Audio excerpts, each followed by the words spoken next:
दिल्ली उच्च न्यायालय ईडी के मामले में और सीबीआई के मामले में 2 मामले चल रहे हैं, बेल नहीं देती है और 7.5 महीने से वो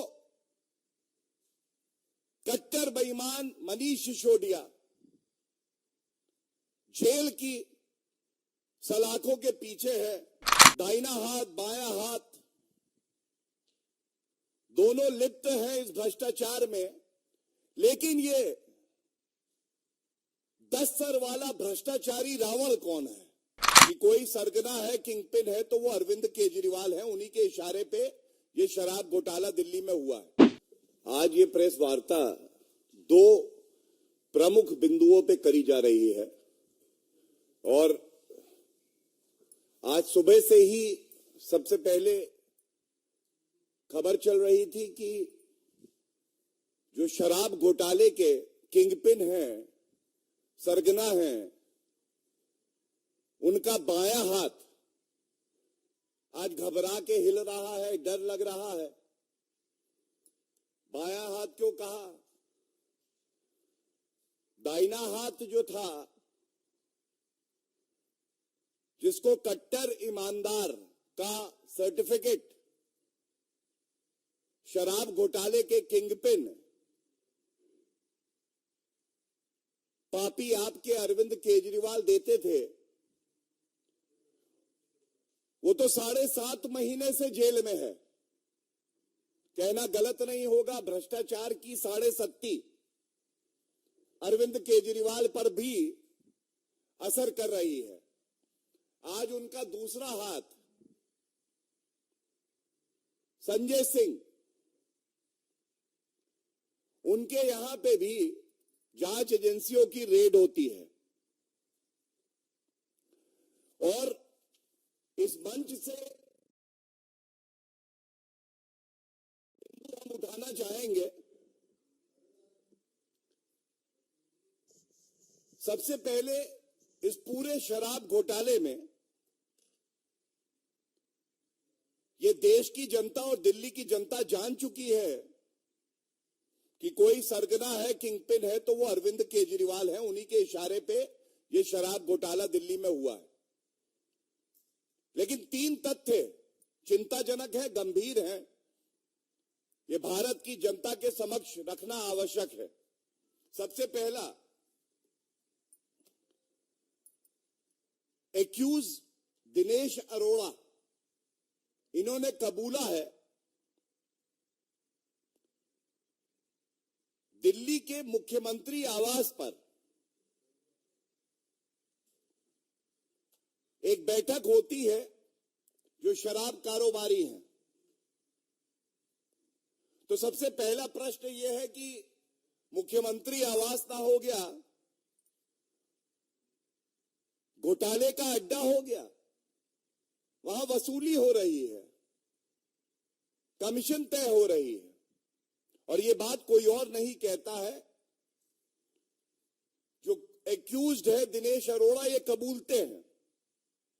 दूसरी बात देखिए कितनी चिंताजनक है, अरविंद केजरीवाल के इशारे पर संजय सिंह कहते हैं कि 32 लाख रुपया पापी आप अराजक अपराध पार्टी के कोष में दो। अब एक सांसद वसूली करता है मुख्यमंत्री आवास पर बैठकर। इससे यह भी स्पष्ट हो जाता है कि 32 लाख की रिश्वत जो कि चेक से दी गई है, बाकी करोड़ों रुपया हो सकता है, जांच की परिधि में सामने आ चुका है, आगे भी आएगा, कैश ट्रांजैक्शन में करते हैं। लेकिन ये 32 लाख रुपए अरविंद केजरीवाल के कहने पे एक सांसद वसूली कर रहा है, ये चिंताजनक है। और इसलिए भी ये चिंताजनक है कि ये अपने आप को आम आदमी पार्टी बताते थे। आम आदमी लाल बत्ती तोड़ दे तो कार्रवाई हो जाती है, अब ये पापी इतने खास हो गए कि ये करोड़ों का शराब घोटाला करेंगे और उसके बाद कहेंगे कि हम पे कार्रवाई जो हो रही है ये राजनीतिक द्वेष के कारण हो रही है। आया था जनता का लाल बनकर, आया था जनता का लाल बनकर, रह गया शराब कारोबारियों का दलाल बनकर। जो व्यक्ति अपनी राजनीति की शुरुआत करता है यह कह के कि वीवीआईपी कल्चर नहीं होना चाहिए, भ्रष्टाचार को हम समाप्त करेंगे, और आज उस अरविंद केजरीवाल में इतनी हिम्मत नहीं है, और मैं चुनौती देता हूं इस मंच से, पहला, अरविंद केजरीवाल जी, अगर आप में हिम्मत है तो आप तुरंत प्रेस वार्ता करिए और कहिए कि ये 32 लाख रुपए जो दिनेश अरोड़ा एक एक्यूज कह रहा है कि आपको दिए गए हैं, ये नहीं लिए आपने। हो जाने दीजिए दूध का दूध और शराब का शराब, सच को आ जाने दीजिए सामने। हिम्मत है अरविंद केजरीवाल जी। और ये अरविंद केजरीवाल, इनको ये याद दिलाना भी आवश्यक है, 2015 में ही अरविंद केजरीवाल कहते थे मेरे किसी मंत्री के खिलाफ इतना सबूत होता तो हम उसका इस्तीफा ले लेते, जैसे तोमर और आसिम का लिया था। और भाजपा जेटली जी को बेशर्मी से बचा रही है और उसके बाद स्वर्गीय अरुण जेटली जी से माफी मांगते हैं, लेकिन इस्तीफा तुरंत लेने की बात करते हैं। अरविंद केजरीवाल जी, आपने जिसको कट्टर ईमानदार का प्रमाण पत्र दिया वो कट्टर बेईमान निकला, पूर्व उप मुख्यमंत्री जो कि उस वक्त शराब मंत्री भी था। तो मैंने एक चुनौती उठाई कि आप डिनाई करिए कि 32 लाख का ये जो चेक है ये रिश्वत है, ये आपने नहीं लिए। और दूसरा, मैं ये जानना चाहता हूं ऐसा क्यों है जिसको आप कहते हैं कट्टर ईमानदार, वो सर्वोच्च न्यायालय जाता है उसको राहत नहीं मिलती है, दिल्ली उच्च न्यायालय ईडी के मामले में और सीबीआई के मामले में 2 मामले चल रहे हैं, बेल नहीं देती है, और 7.5 महीने से वो कट्टर बेईमान मनीष सिसोदिया जेल की सलाखों के पीछे है। तो इसलिए मैं कहना चाहूंगा, दाहिना हाथ बायां हाथ दोनों लिप्त हैं इस भ्रष्टाचार में, लेकिन ये 10 सर वाला भ्रष्टाचारी रावण कौन है? ये तो अरविंद केजरीवाल की ही सोच है जो मजबूर करती है अपने सांसदों को, मंत्रियों को, भ्रष्टाचार करो और मेरी तिजोरी भर दो। तो हम हमेशा कहते हैं जैसे जैसे जुड़ रही है कड़ी, जैसे जैसे जुड़ रही है कड़ी, अरविंद केजरीवाल के पास आ रही है हथकड़ी। और यह भी सच है कि अरविंद केजरीवाल घबराए हैं, वो डरे हुए हैं, जांच एजेंसियों के नाम से वो थर-थर कांपते हैं कि मुझे बचा लो। लेकिन कान खोलकर सुन लीजिए अरविंद केजरीवाल जी, आपका ये मानना है आप बड़े खास हैं, पाप करेंगे, भ्रष्टाचार करेंगे, आप पे कार्रवाई नहीं होगी, और जनता का मानना, जांच एजेंसियों का मानना यह है कि कानून से ऊपर कोई नहीं है। कानून के दायरे में कार्य हो रहा है, कानून अपना काम कर रहा है, और न्यायालय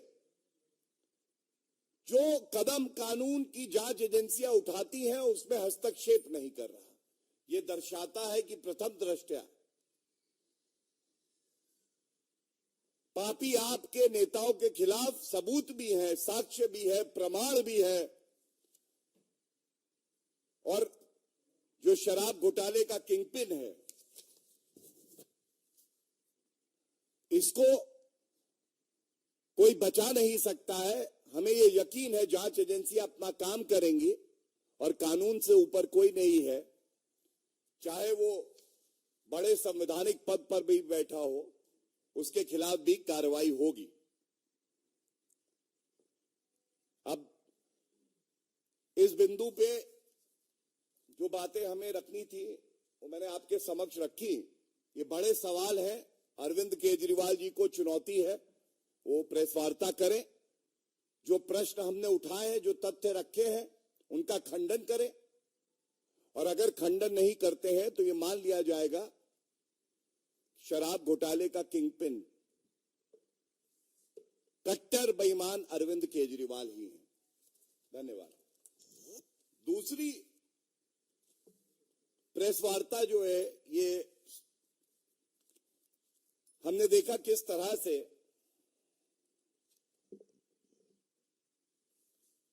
पत्रकारिता का चोगा ओढ़कर भारत विरोधी गतिविधियों में लिप्त, और वो भी ऐसे देश से आर्थिक सहायता ले रहे हैं जो परस्पर भारत का विरोध करता आया है, चीन से। न्यूज क्लिक अपने आप को एक पत्रकारिता से जुड़ी एजेंसी, वेबसाइट बताते हैं। उनके खिलाफ कार्रवाई हो रही है और बड़ी जिम्मेदारी से यहां पे यह बताना आवश्यक है, गंभीर आरोप राष्ट्र सुरक्षा से जुड़े हुए जो आरोप है वो लगाए जा रहे हैं। ये पूछा जाना चाहिए कि क्या पत्रकारिता का मुखौटा पहनकर अंदर आपकी सूरत इतनी घिनौनी होगी कि वो देश के खिलाफ काम करेगी, और जब जांच एजेंसी अपना काम करेंगी तो आप कहेंगे कि ये पत्रकारिता करने से रोका जा रहा है। और दुख की बात तो ये है कि जब न्यूज क्लिक पे कार्रवाई होती है तो जो पत्रकार है, कुछ चीन से जो वित्त पोषित पत्रकार हैं और नेता हैं, उनको बड़ा दर्द होने लगता है। इसमें जो ईमानदार पत्रकारिता को बदनाम करते हैं ऐसे पत्रकार और घमंडिया के कुछ नेता निर्वस्त्र हुए हैं, उनका घिनौना चेहरा देश के सामने आया है। अगर सबूत हैं, अगर आरोप गंभीर हैं, तो क्यों नहीं जांच एजेंसी अपना काम करेंगे?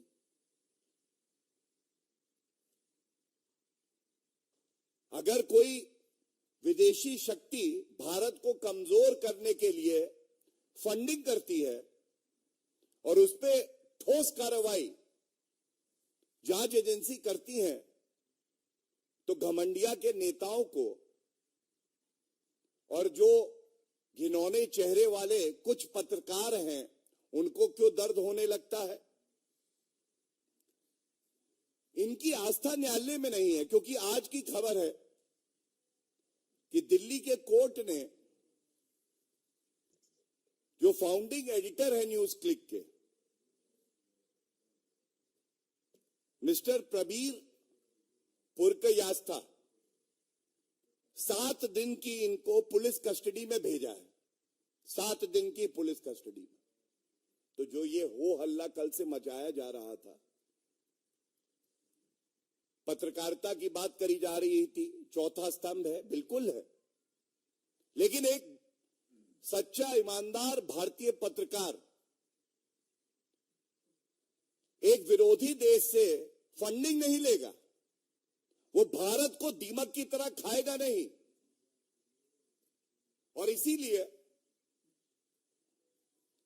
बिल्कुल स्पष्ट ये यहां से बताना चाहते हैं कि पहला पुख्ता सबूत है जो खबर आ रही है, इसीलिए मनी लॉन्ड्रिंग का और यूएपीए का मामला दर्ज किया गया है। और जो पत्रकार और नेता भारत विरोधी गतिविधियों में लिप्त पाए जाएंगे, जिनकी सोच चीनी और असली चेहरा पाकिस्तानी होगा, वो ये ना सोचे कि उन्हें बख्शा जाएगा। आज भारत की जनता ये उम्मीद करती है आदरणीय श्री नरेंद्र मोदी जी की सरकार से कि कोई भी व्यक्ति अगर भारत विरोधी गतिविधियों में लिप्त है तो उसके खिलाफ सख्त से सख्त कार्रवाई होनी चाहिए। और ये जो 303 सीटें भारतीय जनता पार्टी को जनता ने दी, जो आशीर्वाद दिया, ये इसीलिए दिया था क्योंकि जनता को विश्वास था आदरणीय प्रधानमंत्री श्री नरेंद्र मोदी जी, जो टुकड़े टुकड़े गैंग के सदस्य हैं, उनको बख्शेंगे नहीं। कानून के तहत सख्त से सख्त कार्रवाई होगी। और इसी कड़ी में मैं आपको बता दूं, न्यायालय में, कानून में, संविधान में, चाहे वो घमंडिया कांग्रेस हो, चाहे और लोग हों जैसे संजीव भट्ट, तीस्ता सीतलवत, ये लोग सोचते हैं ये कानून से ऊपर है। मैं बताना चाहूंगा कि सर्वोच्च न्यायालय का अभी फैसला आया, संजीव भट्ट बेबुनियाद आरोप सरकार पे लगाते हैं, उनकी 3 याचिकाओं को खारिज किया गया और 3 लाख रुपए की कॉस्ट लगाई गई। 3 उनकी याचिकाओं को खारिज किया गया और 3 लाख की कॉस्ट लगाई गई। क्या कोई घमंडिया का नेता इस पे टिप्पणी देगा? और ये वो कांग्रेस पार्टी हो, टीएमसी हो, समाजवादी पार्टी हो, पापी आप हो, कुछ दिन पहले लोकतंत्र का, अभिव्यक्ति की आजादी का गला खुद घोट रहे थे 14 वरिष्ठ पत्रकारों को बॉयकॉट किया इन्होंने, केवल इसलिए कि वो पत्रकार अपना काम ईमानदारी से कर रहे थे। आप उनसे सहमत हो या ना हो, आप एक पत्रकार को उसका काम करने से रोक नहीं सकते हैं। देश की जनता ने इस घमंडिया को, इंडी अलायंस को बॉयकॉट कर दिया। ये ईमानदार पत्रकारों को क्या बॉयकॉट करेंगे? और इसीलिए आज सवाल है कि जब न्यूज क्लिक जैसी चीनी फंडेड एजेंसियों पे कार्रवाई होती है तो घमंडिया, राहुल गांधी, प्रमोद तिवारी, तमाम ऐसे नेता हैं जो बाहर आ जाते हैं इनका बचाव करने। तो इतना घबराए हुए क्यों हो? कहना गलत नहीं होगा, थरथर क्यों कांप रहे हो? चीन से कांग्रेस के क्या लिंक है ये हम सब जानते हैं। 2 करोड़ से ज्यादा की रिश्वत लेना, एमओयू करार साइन करना पार्टी टू पार्टी, जो आज तक सार्वजनिक नहीं हुआ। और उसके बाद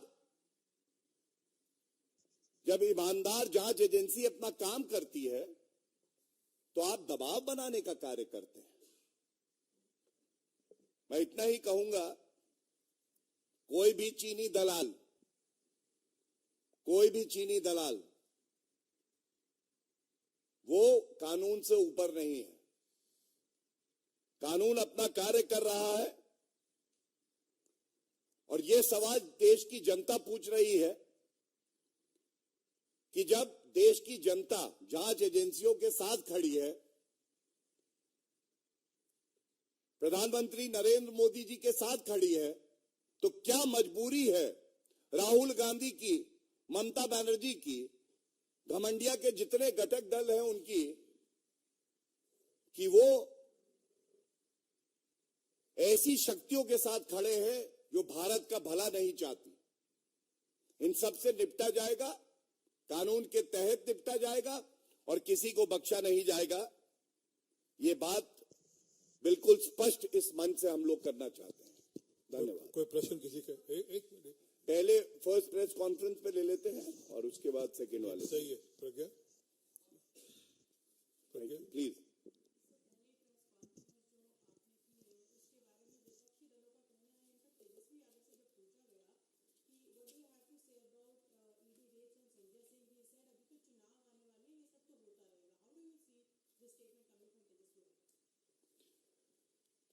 देखिए, जिनकी जैसी सोच है, मानसिकता है, वो उसी तरह की बात करते हैं। और ये कहना गलत नहीं होगा कि तेजस्वी यादव की पढ़ने लिखने की तो आदत भी नहीं है। जमीन दो नौकरी लो घोटाला परिवार ने ही किया है, यादव परिवार ने। और ईडी सीबीआई अपना कार्य करती है, कानून संगत तरीके से करती है। इस मंच से मैं तेजस्वी यादव को एक तथ्य बता के चुनौती दे देता हूं। एक खबर यह आ रही थी कि अभी जमीन दो नौकरी लो मामले में बेल दी है न्यायालय ने। अगर यह सत्य है तो फिर न्यायालय अपना काम कर रहे हैं, जांच एजेंसी अपना काम कर रही है। 7.5 महीने से मनीष सिसोदिया को दिल्ली उच्च न्यायालय ईडी और सीबीआई दोनों मामलों में बेल नहीं देता है, तो ये कहते हैं न्यायपालिका भी दबाव में है। तो ये विरोधाभास है। और दूसरी बात मैं इतना ही कहूंगा, भारतीय जनता पार्टी एनडीए की सरकार आदरणीय प्रधानमंत्री नरेंद्र मोदी जी के नेतृत्व में देश को मजबूत कर रही है। चुनाव आते जाते रहेंगे। भारत को आगे बढ़ना है, मजबूत होना है और G20 सम्मेलन हो, चंद्रयान 3 सक्सेसफुल लॉन्चिंग हो। अभी हमने देखा कैसे नारी शक्ति वंदन अधिनियम, ये सब ऐतिहासिक कदम है। तो जांच एजेंसी चुनाव को दिमाग में रख के कोई कार्य नहीं करती है, कानून को मद्देनजर रखते हुए वो अपनी कार्रवाई कर रही है। धन्यवाद।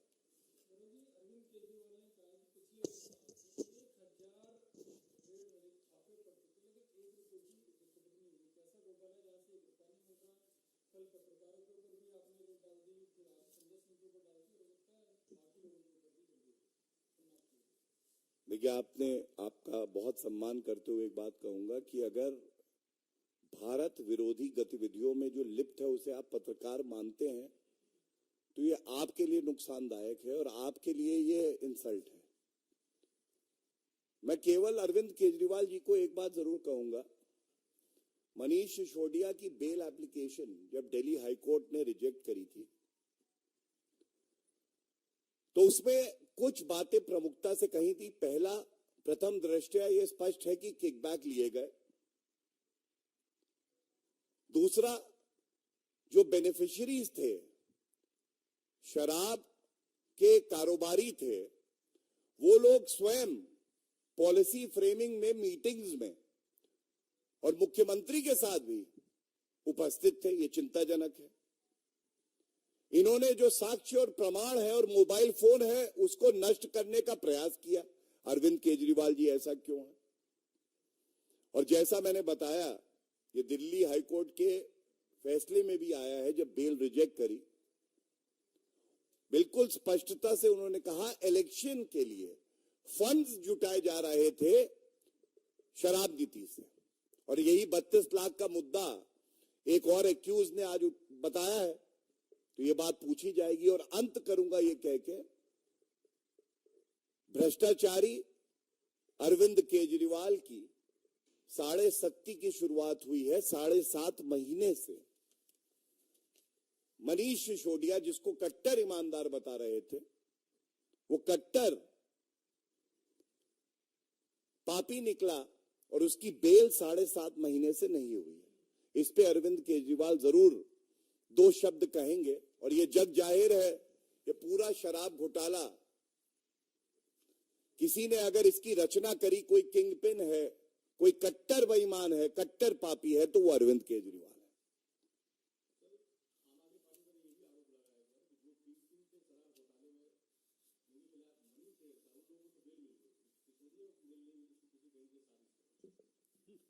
देखिए, इसीलिए मैंने कहा कि कानून की नजरों में सब बराबर होते हैं, और क्योंकि मैं एक वरिष्ठ अधिवक्ता हूं तो आपको बता दूं, किसी भी मामले में जो अभियुक्त होता है उसका रोल क्या है, इस पे निर्भर करता है कि आदेश न्यायालय क्या करेगा।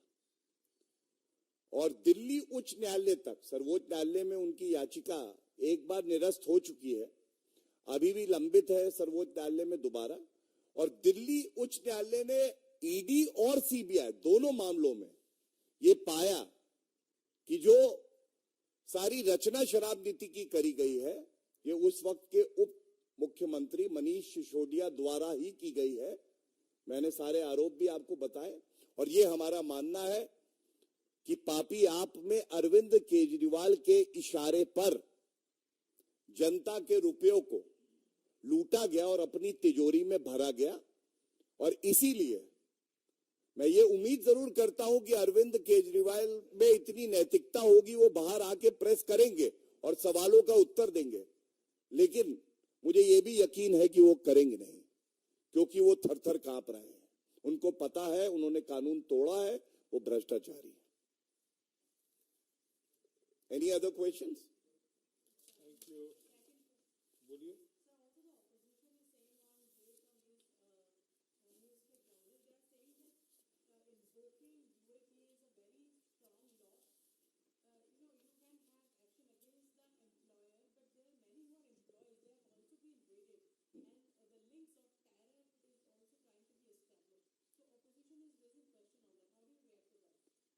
First of all, you are a very erudite and well-read press reporter. Nothing can be established in thin air, without witnesses, without evidence. I think the citizenry of the country trusts the investigating agencies. We should do the same.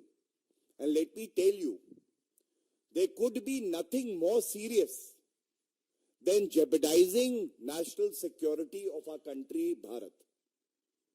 If you even think of it, if you attempt to do that, then yes, UAPA is the right law that should be invoked, and in this case also, the investigating agencies, who are well versed with the laws of the country, are invoking a serious law so that in the future, no person masquerading as a journalist attempts to violate the integrity and sovereignty of our country.